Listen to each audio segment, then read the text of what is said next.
Das Aquatic Challenge melombakan 3 kompetisi, mulai dari aquathlon, swim challenge, dan turnamen mini water polo dengan peserta masyarakat umum dan komunitas olahraga. Kompetisi aquathlon merupakan kombinasi antara berlari 2,5 km, berenang 500 meter, dan kembali berlari dengan jarak yang sama. Sementara swim challenge berfokus pada prestasi para perenang dengan usia di atas 15 tahun.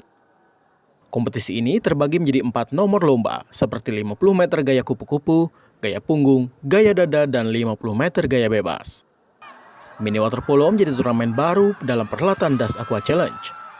Area water polo lebih kecil dari ukuran normal dan hanya beranggotakan 4 pemain utama serta 3 pemain cadangan dengan peserta usia di bawah 15 tahun.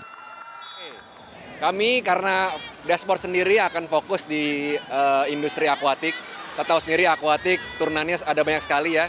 Selain lomba renang, lomba water polo, renang indah gitu ya. Jadi kita ingin terus konsisten menghadirkan lomba akuatik, lomba renang gitu ya, agar reguler kita buat gitu ya. Semoga kita bisa event skalanya lebih besar ya, skala nasional, dan semoga bisa masuk ke dalam kalender event PRSI.